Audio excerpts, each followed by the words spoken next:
Ayo mundur.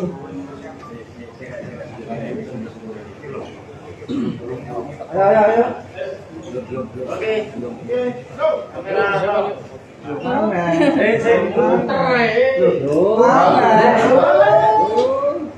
Oke. Saya balik jadi kan balik. 3, 2, 1.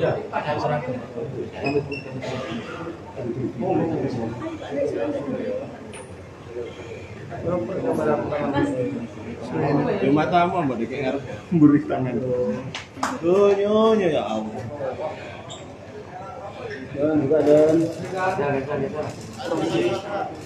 Jalannya Bapak Ibu polisi. Jalan.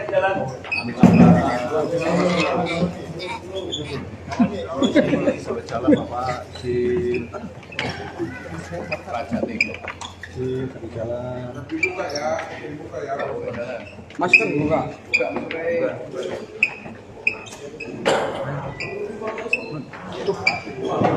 Loh,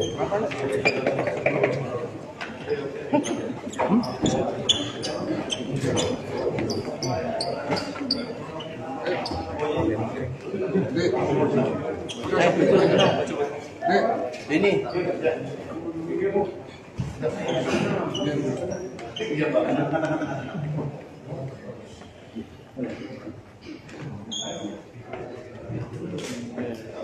sudah jelas. Nah.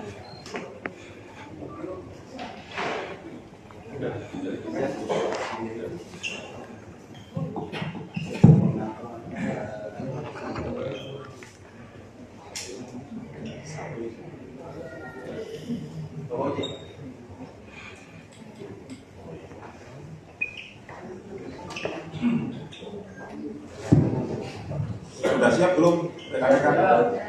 Ya. Goldie siap? Sudah. Siap kan? Pam-pam? Siap, Nan. Oh, Bambang sudah di depan kan? Sudah di depan Pam-pam? Ini dan Oh iya. sudah pertanyaan satu kan? Kalau nggak saya tanya nanti.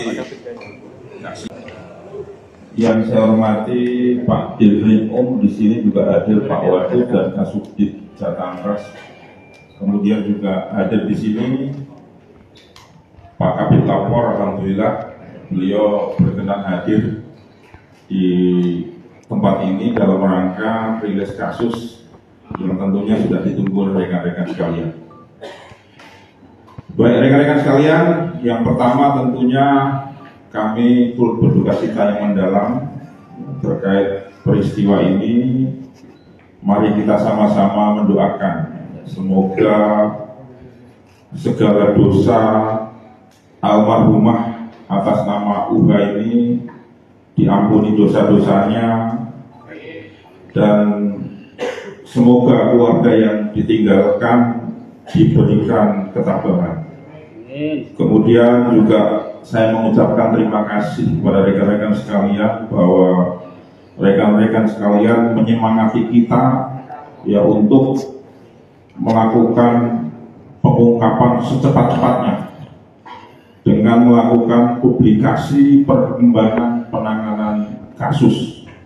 Dan yang tidak kalah pentingnya bahwa rekan-rekan juga banyak yang meng-up pemberitaan terkait kebaikan-kebaikan korban, di mana korban ini semasa hidupnya menurut yang saya berita itu menjadi sosok ibu single parent yang sedang merawat atau mengasuh dua anaknya yang masih kecil yang sedang sekolah di tingkat sekolah dasar. Ini menjadi keprihatinan kami dan juga ini mudah-mudahan keluarga yang ditinggalkan khususnya anak-anaknya tabah untuk menerima. Kemudian juga pada kesempatan ini Pak Dirjen nanti akan langsung menyampaikan baik itu kronologis peristiwa yang terjadi dari mulai pertama penemuan koper yang berisi potongan tubuh di wilayah Ngawi sampai dengan proses pengungkapan dan penetapan tersangka termasuk konstruksi hukumnya nanti seperti apa nanti akan disampaikan oleh Pak Dirkrim Um. Kemudian juga yang perlu menjadi catatan kita di sini bahwa pengungkapan secepat-cepatnya ini kurang lebih 3 hari ya setelah penemuan koper itu, Pak Kapolda Jawa Timur Irjen Pol Dr. Imam Sugianto langsung memerintahkan Pak Dirkrim Um, Pak Kabid Lapor, Pak Kabid Dokes ya, untuk membantu membackup ya, bahkan mengambil alih ya, penanganan kasus ini, dibantu oleh beberapa Polres jajaran baik itu Ngawi, Kediri, Tulungagung maupun Blitar. Ini kerja kolaborasi antara Polda Jatim dan jajaran sehingga bisa mengungkap peristiwa ini dalam kurun waktu kurang lebih 3 kali 24 jam. Untuk itu kami persilahkan kepada Pak Dirkrim untuk menyampaikan beberapa hal terkait dengan peristiwa ini. Kepada Pak Dirkrim waktu dipersilahkan.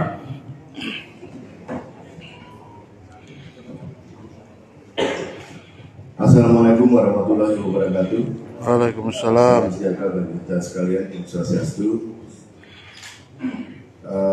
Yang saya hormati Bapak Kabid Humas, yang saya hormati Bapak Kabid Lapor, yang saya hormati Pak Wadir, Kasubdit Jatengras, para kasat di sini yang hadir dari Kasat Ngawi, Tulungagung dan Kediri, rekan-rekan media yang saya hormati. Pertama-tama mari kita tundukkan kepala, kita doakan kepada korban. Kita doakan yang terbaik, semoga diampuni segala kesalahannya dan diberikan tempat yang termulia di sisinya. Amin.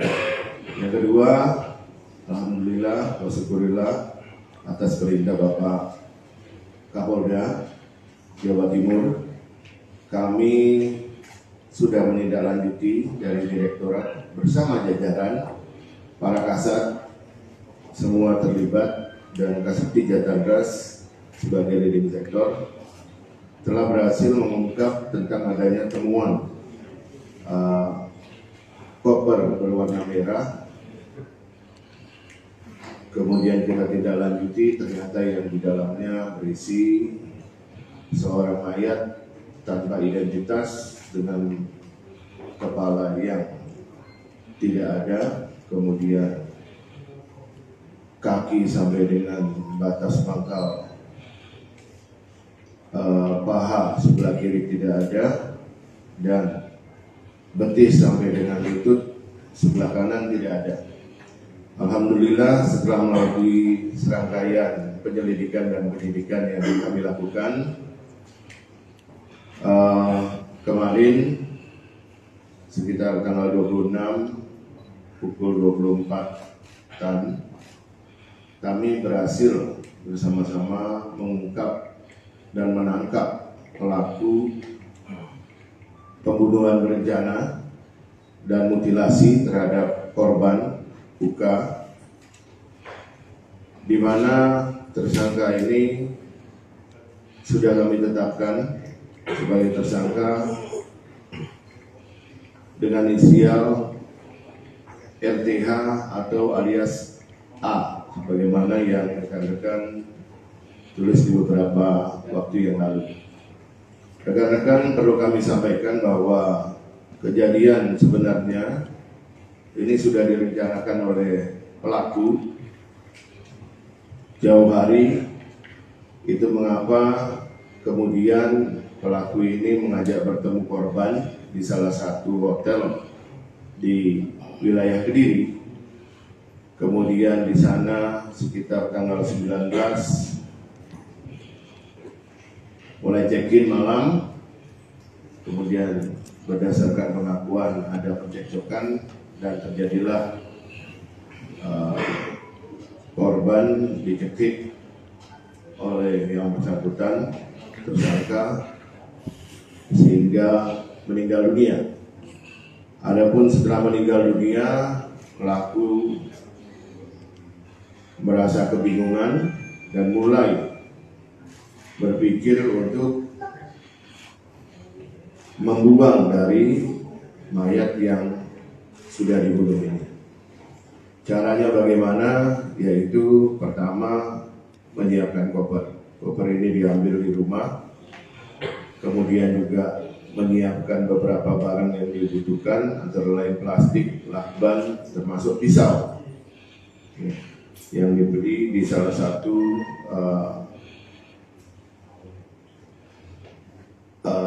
tempat. Kemudian sekitar tanggal 20 dini hari itu korban melakukan aksinya, dalam arti melakukan mutilasi. Kenapa dilakukan mutilasi? Karena awalnya korban ini akan dimasukkan secara utuh di dalam koper, tapi karena tidak cukup, kemudian dimutilasi.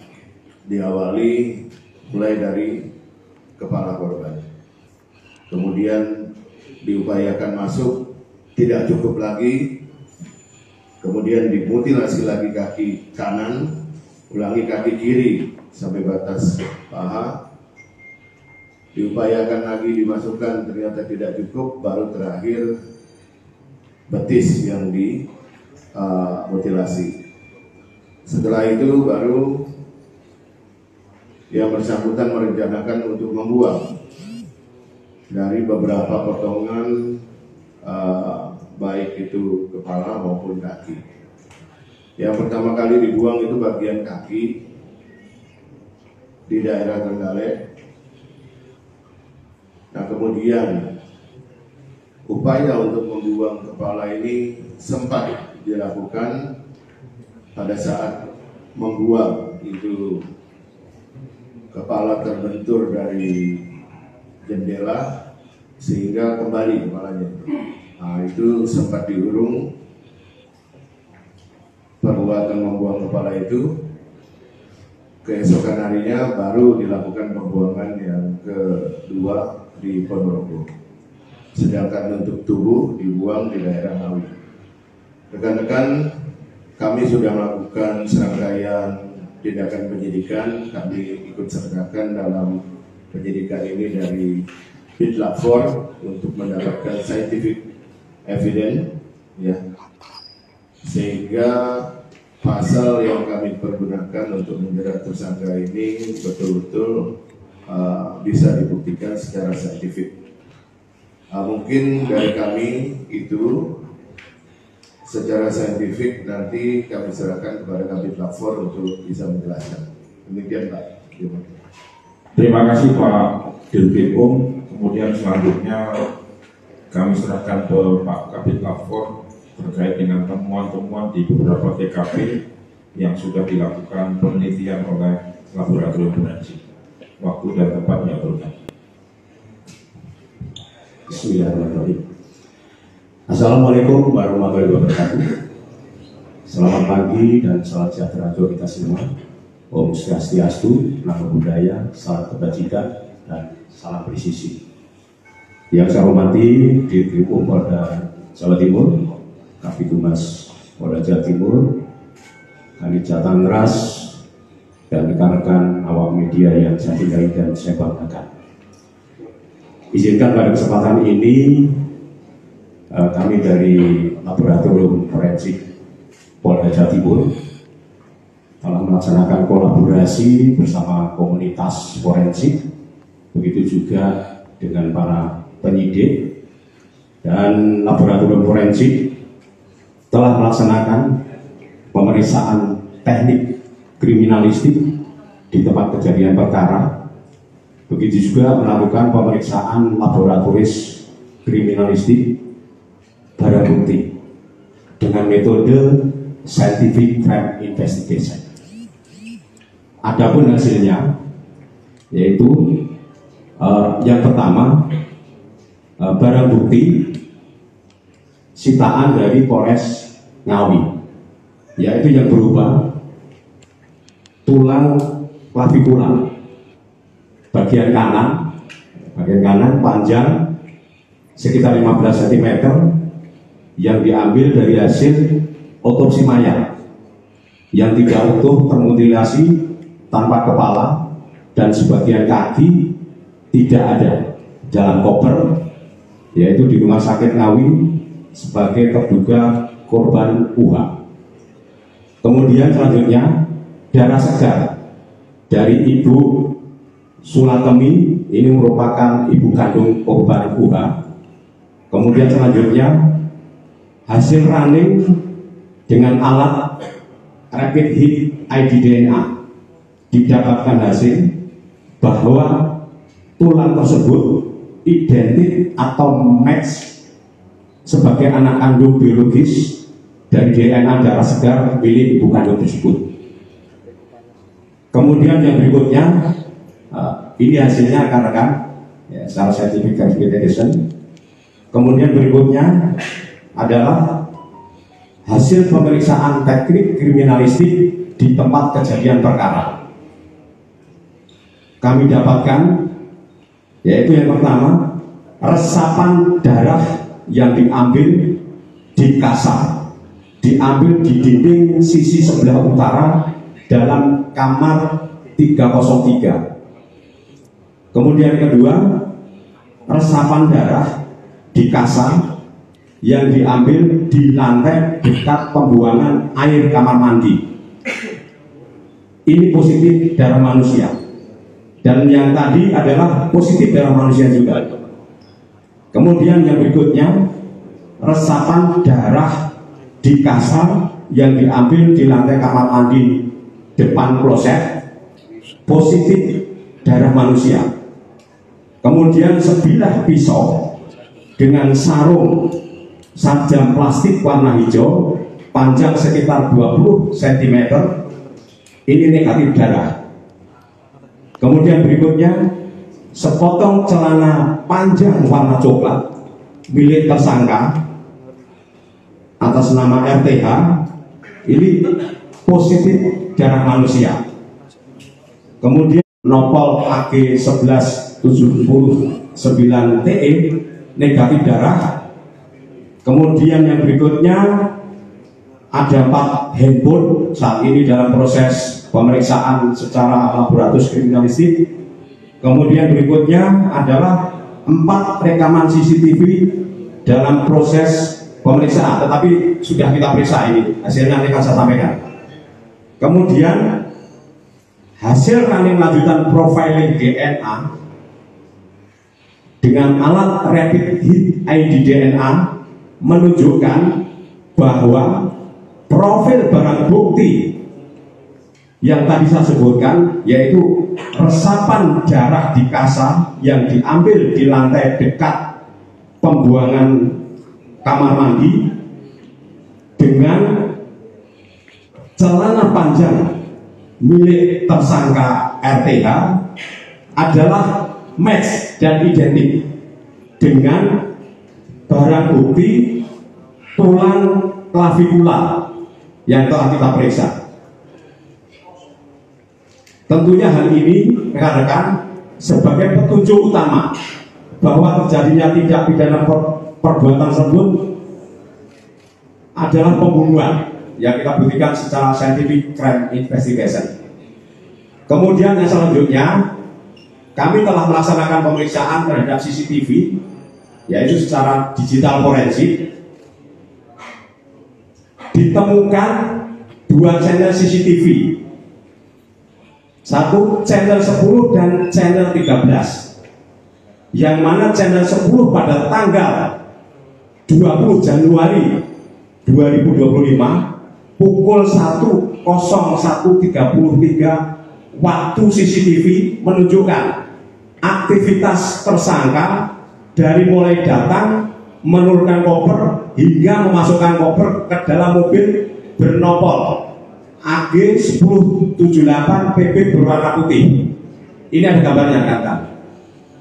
Kemudian channel 13 pada tanggal 20 Januari 2025 pukul 05.4409 waktu CCTV menunjukkan mobil dikendari tersangka bernopol AG 1078 PB berwarna putih meninggalkan Hotel Adi Surya.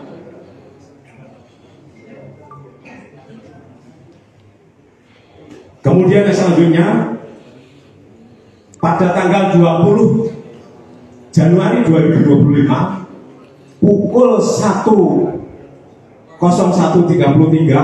kamera 10 waktu CCTV tampak 2 orang laki-laki duduk di teras depan hotel, yang satu berdiri dengan membawa koper berwarna merah turun dari mobil belakang.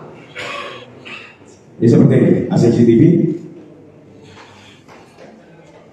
Yang selanjutnya pada tanggal 20 Januari 2025 pukul 1.14.03 kamera 10 CCTV tampak 2 orang laki-laki, yang satu masuk ke dalam mobil, satu masuk ke dalam kamar hotel. Ini kan. Kemudian yang berikutnya pada tanggal 20 Januari 25 pukul 5.16.05 kamera 10 waktu CCTV tampak 1 orang laki-laki keluar dari arah kanan mobil bernopol AG 1078 PB berwarna putih seperti ini. Kemudian berikutnya pada tanggal 20 Januari 2025 pukul 5.29.28 kamera 10 waktu CCTV tampak 2 orang laki-laki duduk di teras halaman depan hotel, yang satu berdiri dengan yang satu membawa koper berwarna merah. Kemudian yang selanjutnya pada tanggal 20 Januari 2025 pukul 5.25 menit 37 detik kamera 10 waktu CCTV tampak 2 orang laki-laki, satu duduk di teras halaman depan hotel berdiri dengan membawa koper berwarna merah dimasukkan di dalam mobil. Kemudian yang terakhir pada tanggal 20 Januari 2025 pukul 5.44 menit 9 detik kamera 13 waktu CCTV mobil bernopol AG 1078 PB berwarna putih meninggalkan hotel. Saya rasa demikian rekan-rekan hasil laboratorium forensik yang telah kami laksanakan dalam rangka membantu bantuan teknis kepolisian secara scientific crime investigation. Terima kasih. Wassalamualaikum warahmatullahi wabarakatuh. Terima kasih. Terima kasih Pak Kabid Lapor. Barangkali rekan-rekan ada yang mau ditanyakan? Ya, ini. Dan yang pertanyaan Kasih mic, ada mic ya?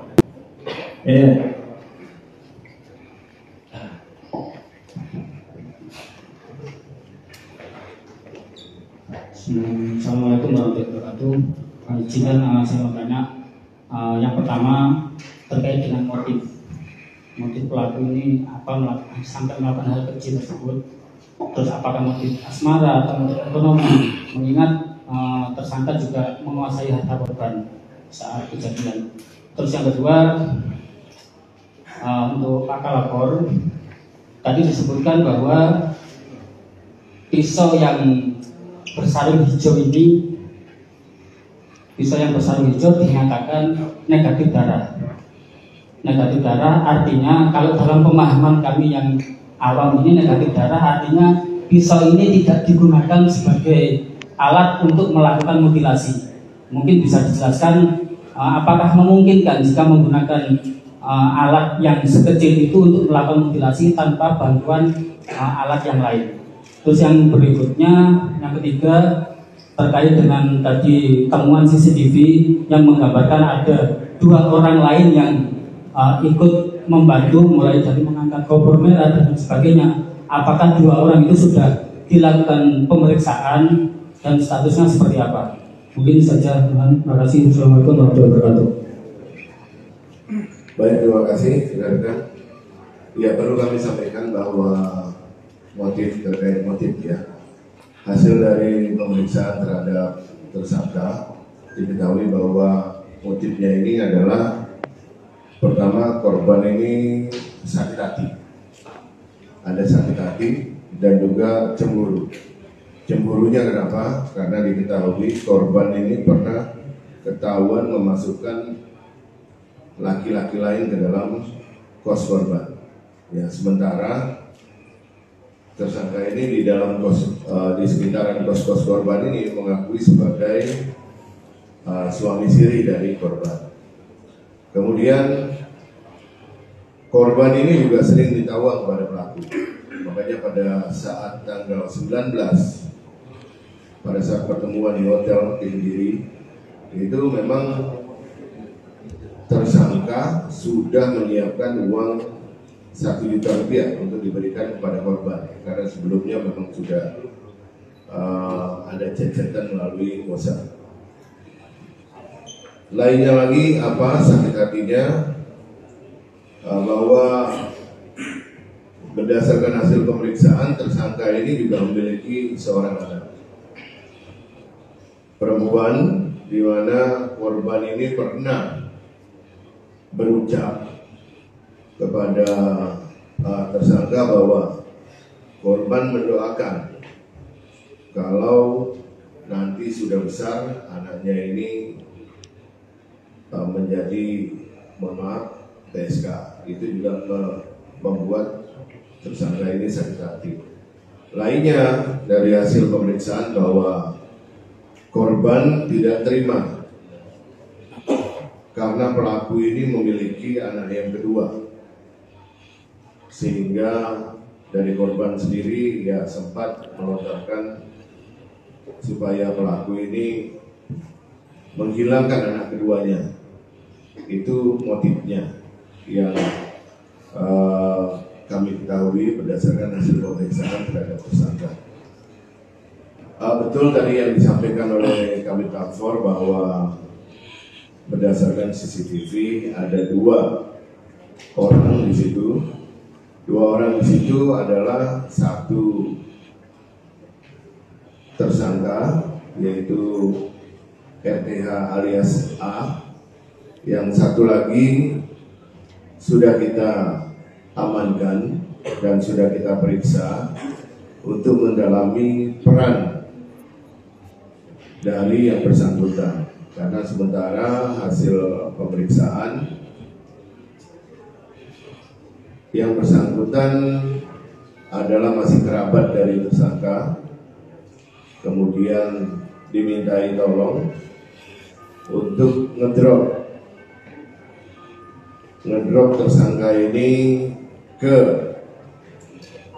rumah neneknya di daerah Tulungagung, rumah kosong.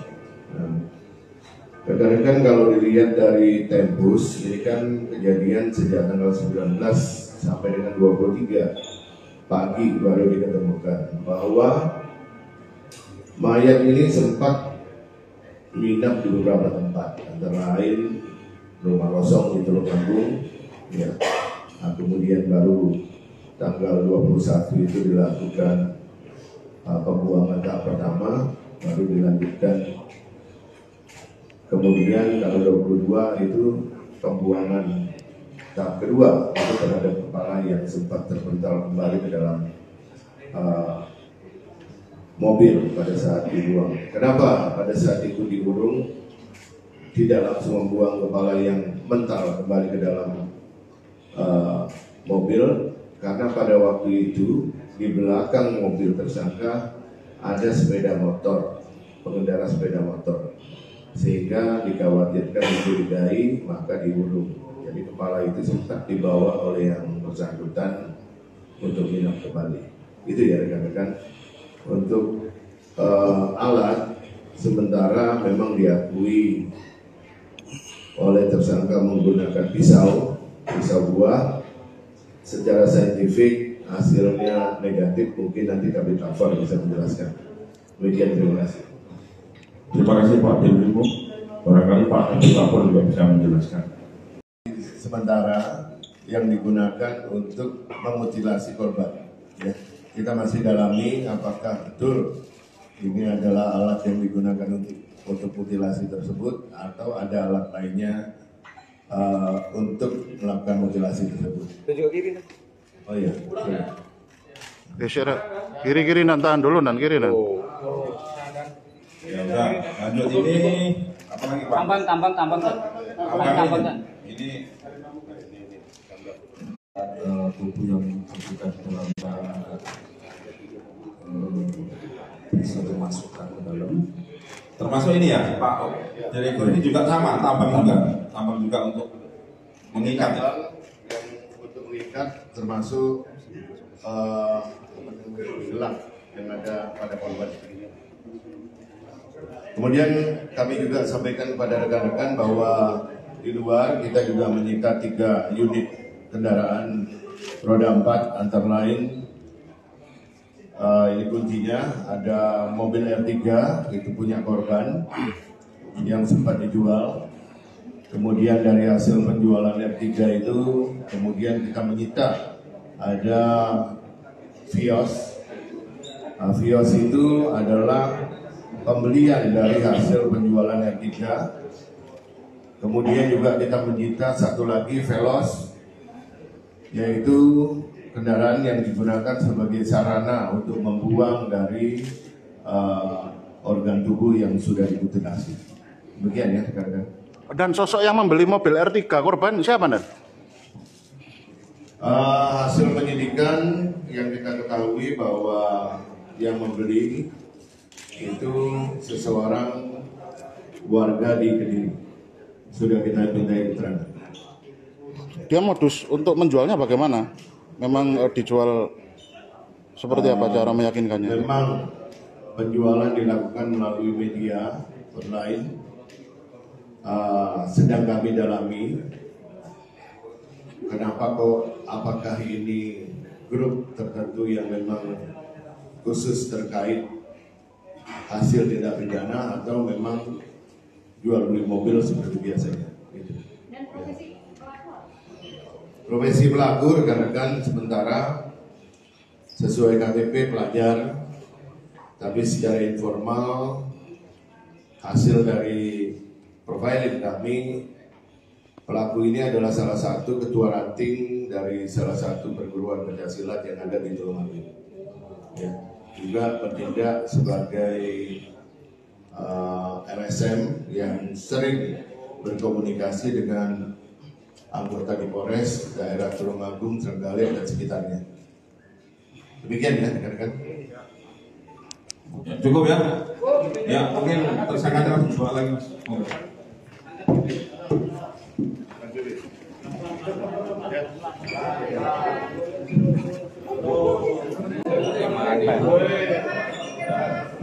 Lu kok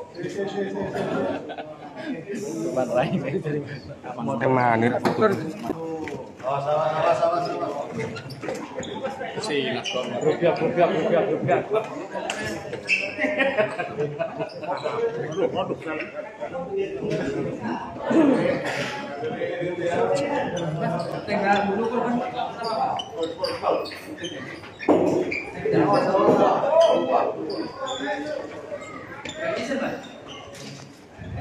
Mas, mungkin ada permintaan maaf Mas untuk keluarga korban Mas. Apa Mas? Ya silakan gimana maafnya cepat Mas. Saya minta maaf untuk keluarga. Ya, Mas. Wes, ayo. Wes, ayo. Wes, jongkok dah. Sun dan. Makasih komandan. Dan izinin. Thank you. Yang keluar dari hotel dengan membawa koper merah itu jam 05.30, sekitar 5 jaman. Untuk cara hubungan pelaku dengan korban ini apa, Dan? Diakui sementara oleh tersangka sebagai suami siri, tapi sudah kita cek tidak ada bukti bahwa memang yang bersangkutan adalah suami siri. Jadi pacaran gitu, pasangan gitu, Mas? Kira-kira gitu. Untuk cara berapa waktu lama untuk memutilasi korban? Tadi sudah dijelaskan kurang 5 jaman. Dan untuk cara pemutilasi sendiri itu seperti apa sih, Nan? Pakai pisau, pengakuannya itu ya di rekan-rekan itu depan itu ada mobil ya. Antara sendinya, sendi berarti ya lebih mudah ya. Pakai yang pisau hijau kecil itu. Hanya itu aja, Nan. Ya, maksudnya dia mengunggah pakai akun pribadi dia. Orang lain yang Orang lain itu siapanya? Temannya atau akun lain dari dia? biasa jaringan mereka lah untuk jual beli. Ya lengkap. Informasinya masih kredit, Nan, kok? Masih kredit, makanya itu jaringan-jaringan aku membeli mobil jenis Veloz. Vios, jenis Vios. Dan itu dijual harga berapa? R3 itu? 53. 53. Terus ini berapa dibelinya dia? Ini 20-an? dibeli 75. Berarti dijual STNK-an ya? Ya, jenis model Tanpa kayak gitu. BPKB ya? Nah, itu yang terakhir Veloz untuk sarana sebagai membawa koper yang mengendarai keponakannya yang masih kita periksa dan kita dalami keterlibatannya. Dan sosok sopir saat ditangkap si pelaku itu apakah orang yang sama saat membantu ngangkat koper atau saat buang jenazah? Orang lain. Waktu penangkapan? Iya, waktu penangkapan orang lain yang tidak tahu masih kita dalami juga. Jadi kita tahu informasi waktu penangkapan itu dia dari Ponorogo mau ke Surabaya. Sebelum masuk tol kita lakukan penangkapan. Berarti dalam rangka kabur juga saat begitu. Ya cukup ya, sudah. Terima kasih rekan-rekan. Ya, assalamualaikum warahmatullahi wabarakatuh.